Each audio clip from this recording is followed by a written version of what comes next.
Delivery के बाद parents का डिप्रेशन बच्चे की मेंटल हेल्थ के लिए हो सकता है खतरनाक, रिसर्च में खुलासा। जानिए। प्रेगनेंसी के दौरान महिलाओं को तनाव से दूर रहने के लिए हर संभव कोशिश करनी चाहिए, क्योंकि ऐसे समय में तनाव न केवल शारीरिक बल्कि मानसिक थकान भी देता है, बल्कि इससे होने वाले बच्चे को भी खतरा हो सकता है। रिपोर्ट के मुताबिक जो महिलाएं प्रेगनेंसी के दौरान अवसाद यानी डिप्रेशन में रहती हैं, उनके बच्चों की मेंटल हेल्थ पर बुरा असर पड़ता है। साथ ही बड़े होने पर इन बच्चों में डिप्रेशन का रिस्क उनकी उम्र के अन्य बच्चों की तुलना में ज्यादा बढ़ जाता है।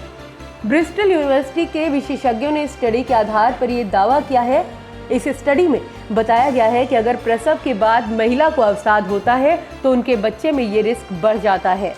इसलिए गर्भावस्था और प्रसव के बाद माता पिता को अपनी मेंटल हेल्थ पर ध्यान देना जरूरी है। कैसे हुई ये स्टडी? ये स्टडी 14 साल तक चली। इस दौरान 5000 से ज्यादा बच्चों की उम्र 24 साल होने तक उनकी मेंटल हेल्थ को नियमबद्ध तौर पर ट्रैक किया गया। इस स्टडी में पता चला कि जिन बच्चों की माताओं को प्रसव के बाद डिप्रेशन का सामना करना पड़ता था, किशोरावस्था के बाद उनके बच्चों में डिप्रेशन की स्थिति और ज्यादा खराब हो गई। इसकी तुलना में जिन महिलाओं को प्रेगनेंसी के दौरान मानसिक परेशानियां हुई, उनके बच्चों में डिप्रेशन का लेवल औसत था। मेडिकल जर्नल बीजे साइक ओपन में प्रकाशित नतीजों के अनुसार लड़कियों में इसका असर ज्यादा देखा गया है। इस स्टडी की लेखक के अनुसार पिता के डिप्रेशन में होने के कारण भी बच्चे अवसादग्रस्त हो सकते हैं, लेकिन अगर ये सिर्फ एक तरह का अवसाद है तो बच्चों पर रिस्क कम होता है। उनका कहना है कि किशोरावस्था में बच्चों की मेंटल हेल्थ सही रहे, इसके लिए माता पिता को पहले से ही कोशिश करनी चाहिए।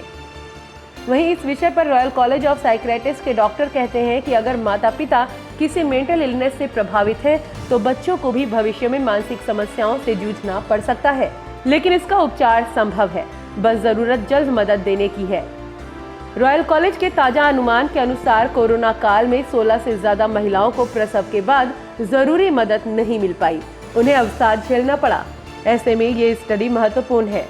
किशोरों की मेंटल हेल्थ कितनी खराब है, इसका अंदाजा इस बात से लगाया जा सकता है कि डेली 2000 से ज्यादा किशोर नेशनल हेल्थ सर्विस यानी NHS की मानसिक स्वास्थ्य सेवा की मदद ले रहे हैं।